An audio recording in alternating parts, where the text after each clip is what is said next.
this is Alt. Again, this is going to be a really quick and dirty video comparing the mountain equipment Kinesis to the Arc'teryx Proton FL. Now, there's been a lot of discussion about this particular jacket, the Kinesis, and the role it plays. And I want to explain why I think, in reality, the Kinesis here is a better jacket than the Proton FL, and even better than the Arc'teryx Practitioner AR version 2. The mountain equipment has a dual hem adjuster to tighten and cinch it in, and they are separated, right? And so the purpose of this design is to ensure if these are dangling out, they don't hook on anything as your equipment, ice axes or whatever it is you may be carrying with you. And so that's a really intelligent design that I wish more manufacturers would use. And it is dual-sided, so that adjustment is present on both sides. So the good thing is that you can actually manipulate these with gloves on. It is a nice big push button mechanism.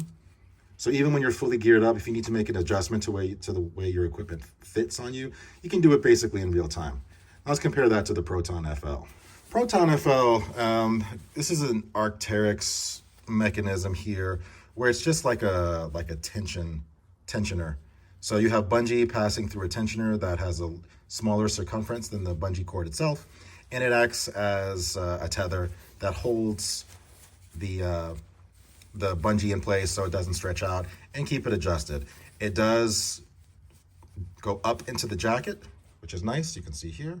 So when you wear it, this is never going to dangle down, which is always a nice feature, but it is dual-sided as well. As seen here, it's dual-sided.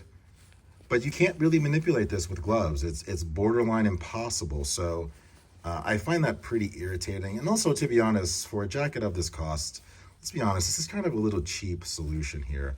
I definitely prefer the push button mechanisms Arc'teryx featured in the past. I really prefer the push button mechanism on the Practitioner AR, which uses cohesive to control the adjustment system. It is very glove friendly, but if you look at both side by side here, it's pretty apparent which is the higher quality solution. The mountain Kinesis is just, much more robust, bigger, easier to use, smarter in the sense that it's no tether. This is, in a sense, no tether as well. It shouldn't dangle due to the way it adheres up into the jacket, but that's just cheap. So in that area, the mountain equipment Kinesis wins easily. Equipment jacket has 2 pockets. It does have a protection flap, which will help seal out the elements for whatever reason if you find yourself in harsh conditions. Same here. Nice long pull cord. The Proton FL does not feature any protection, so this zipper is not a waterproof zipper. If you do find yourself in harsh elements, this is going to be vulnerable to moisture, so I wouldn't recommend keeping anything of value in these particular pockets in the event you're dealing in a wet environment or snowy environment. That could be a challenge for some people, but the pull cords on the Arc'teryx are really nice, high quality TPU branded material, where on the mountain equipment, it's just a bungee cord. I'm not seeing any type of logo or anything on it. It's just fairly simple, straightforward. It works, but it certainly doesn't scream the extra effort that comes into Arc'teryx's fancy pull cords. So I'll give this small detail to Arc'teryx, but the overall pocket design in terms of being protective, I would give to the mountain equipment Kinesis. Both jackets feature a chest pocket. They both will fit a cell phone, an iPhone size cell phone, one of the big ones, which is what I use. You get nice big chunky zipper on the mountain equipment, and you get a much more fragile zipper on the Proton FL. Not a big deal, just something worth noticing. You get a higher quality zipper on the mountain equipment. So let's talk about the cuffs. You get these nice elastic cuffs with a Velcro strap to seal out the elements on the mountain equipment. I think this is a good system. You actually don't need to fiddle with the Velcro all that often. Once you set it, it sticks, and all of the elasticity you need to get in and out of this comes by way of, as you might guess, the elastic portion of the wrist. This is a really good wrist design. I wish more companies would utilize something as flexible as this, where it's not only tethered by the Velcro, but also has elastic for accommodating under-over gloves configurations depending on what your needs are. But works really well, really intelligent design. I really like this. So yeah, this cuff, I wouldn't call it an upgrade or a downgrade. It's from previous Arc'teryx designs. I think it's inferior to the mountain equipment design, but it is in line with the Practitioner AR, which I thought, or think, because I have the Practitioner AR version 1, really functional, no concerns. And it does keep the bulk low in the event you're wearing fleece under it or another puffy over this. This is really low profile, so it's easy to layer over with a glove. The Arc'teryx has an applied logo. It is not embroidered. On the mountain equipment, it does appear to be a type of embroidery. It's, yeah, it is embroidered. And it's got really good embroidering, very little puckering. Puckering is just a sign of really low quality embroidery, but it's very clean and nicely done. Good textile feel to it. While this you have to be careful here because over time, these applied logos like this will wear off if backpack straps are rubbing on it or you scrape against a tree branch too harshly. This is going to get devoured and taken off. But yeah, not necessarily bad, just not as good as that. So again, another win for the mountain equipment Kinesis jacket. Turning both jackets around, you've got a more substantial drop hem on the mountain equipment to get more coverage on your behind. This is a little bit shorter in waist cut on the Proton.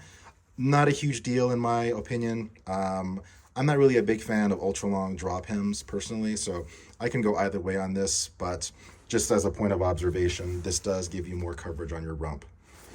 On the back of the jackets, you do have a pull cord on the mountain equipment, and it's a nice substantial push button pull cord. And on the Arc'teryx, you get their traditional plunger type design, just press and pull. Also equally good, equally functional. I'm not going to give any jacket any additional points for these types of designs because they're both perfectly functional. More robust on the mountain equipment side, but really, nothing worth losing any sleep over. It's perfectly fine. Aesthetically, I think the design on both jackets is visually appealing. I'm not going to say one is more attractive than the other. The mountain equipment probably is a little bit more technical looking at a glance, while the Proton FL, well, I'll be honest, the Proton FL is kind of a weird looking jacket in general, but truth be told, it's one of my favorites. I made a video about the prior generation Proton FL, and I think it's a great jacket, and so it may look a little quirky, but I think it's perfectly functional and it works for me. I don't like the fact that this current version has one chest pocket. The prior version had two, one on each side. That's kind of a downgrade, but the mountain equipment, it has one as well. So again, no points rewarded towards either for having one pocket, but this does represent a little bit of a downgrade from the prior generation with this single pocket on the chest.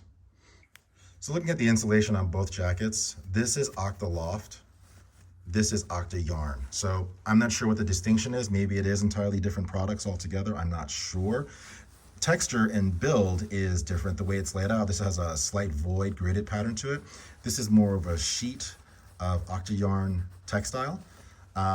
I will say I find the mountain equipment Octa Yarn to be a little bit warmer than the Octa Loft featured in the Arc'teryx. This overall is a warmer jacket. That could also come by virtue of the more hefty face fabric, which lowers breathability, which creates better thermal efficiency. Maybe that's what it is. But both feel really nice against the skin. Not one is gonna feel any worse or better than the other. I mean, this at a glance may look like it's more like a burlap texture, but it's actually quite soft and supple. And same here for the Arc'teryx. It's, very, very soft. And coming in real close to take a look, you can get a look at that grid pattern. And then coming in close here, you can see no such grid pattern, just a sheet of the Octa Yarn textile. Which is better? I don't know if any one is better or worse. They both work as active insulation, thermal insulating materials. So I wouldn't award either any benefits in either design. They both are functional. So whatever you prefer, but again, my observation is this is in fact warmer. Looking at the primary zip on the mountain equipment Kinesis, it is a dual zipper. So you can button it up here, right? Secure the waist and then open up the zip to reveal your waist if you want to run a harness through this jacket. This is a climbing oriented jacket where I'm not even sure what Arc'teryx intends for the Proton FL these days, other than it being a lightweight active insulation piece. But yeah, this This is a dual zip, and it's quite a chunky zip as well. And it does have a button tether to keep the waist sealed. So you can open this up and use it for whatever you need to.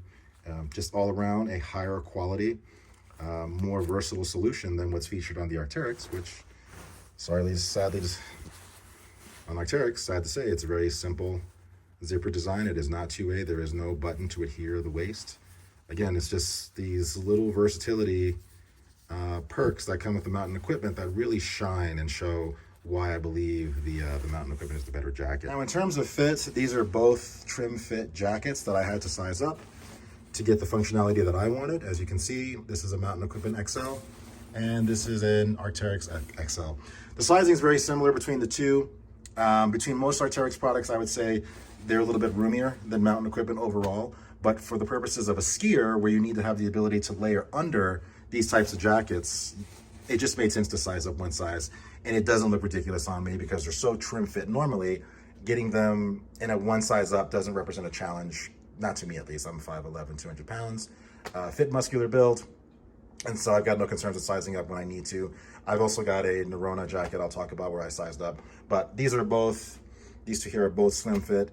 And if you want closer to skin fit with low profile fleece, wear your natural size. If you want to have the ability to layer over a bulkier fleece like the Nerona Warm Wool 2, which is what I usually do with the Proton FL on a regular basis, then definitely size up one size. I think you'll get some additional layering versatility, but don't do it if you don't wear bulky layers. It'll just be sloppy in that situation.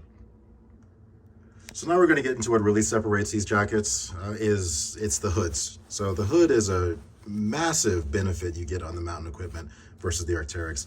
You get a three-way adjustable hood, or at least three interface points. You got one on the back, two on the front, one on each side. They are big, springy push buttons in there. I mean, if I can highlight it, I mean, it's huge. Look at that. And really easy to activate with gloves on.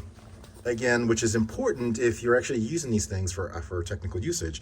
You want to be able to interface with your equipment with your gloves on, because if you take your gloves on, you're actually putting your hands at risk. Now, I made another video and I even told everyone my hands freeze when they're out in the cold, and I have to use all types of mechanisms to keep from losing, a digit to frostbite. And so the more I can keep my glove on, the happier I am. And so again, you have these massive toggles hidden underneath the collar there. They are not visible on the inside of the jacket, right? You do have your pull cords here to pull in the hood. And as I showed already, there is a tether point on the back. Now, on the Arc'teryx, you do not get any adjustments on the front, none whatsoever. This is not a bad collar, right? But to be totally honest, I think I would have put a helmet compatible hood on this jacket. I think it makes sense for the type of jacket that it is. And I think it really would have benefited the design and made it more technically oriented. But, Arc'teryx is an interesting company. They make very interesting decisions these days on their design philosophy, so whatever. It is a non-helmet compatible hood. You do have a nice generous collar here, so it's not like glued up under your neck or folding in, stabbing you in the trachea.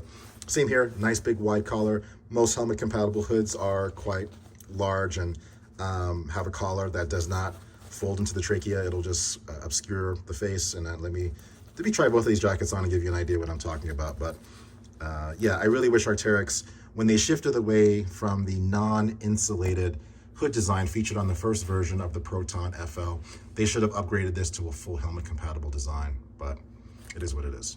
By helmet compatible, it is also compatible with a ski helmet. I wear a relatively large, bulky ski helmet by Sweet Protection, and it fits over it just fine with full coverage over the face without any compression or tension on the mouth or the nose. It just fits really well over my helmet. This will not fit over any helmet. This is really a small, low-profile helmet. I wouldn't even wear it under a helmet because I have some fear that this would mar and pill and shred underneath the helmet. So mostly if you're wearing a helmet, just intend on this having this flopping behind you. If you are a hiker and you're not wearing a helmet, this is easy to put over your head and cinch down and give you some tight coverage.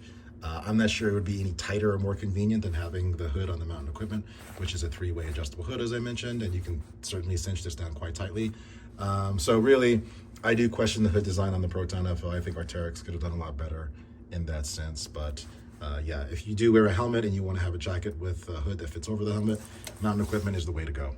All in all, if you ask me right now which is the better jacket, I would honestly say the Mountain Equipment is the better jacket. The Arc'teryx is a certainly fine jacket. I think it's one of the best Arc'teryx makes. I think if you have a choice of getting a Kyanite AR or the Proton FL, get the Proton FL. It's just a flat out better jacket. I would honestly think this is probably a better solution for most people than even the Atom LT. If you need more insulation, go up to the Proton LT, but really the Proton FL and the Proton LT should cover 90% of your needs. The Atom LT as a jacket is getting quickly antiquated in terms of its usage and technical performance versus the Proton series. But that's a whole different conversation. You know, if I had to rank these jackets on a scale of 1 to 10, I'd give the Mountain Equipment a rock solid 8, and I would give the Proton FL 1 point down as a 7. Again, not because it's a bad jacket. I don't want to give it a lower score because it's not a bad jacket. It's just not as well featured, not as well made. Doesn't have the same caliber of materials as the Mountain Equipment. Doesn't have the same level of versatility as the Mountain Equipment. So in the bout of the Mountain Equipment Kinesis versus the Proton FL, the day goes to the Mountain Equipment Kinesis. Thanks for watching.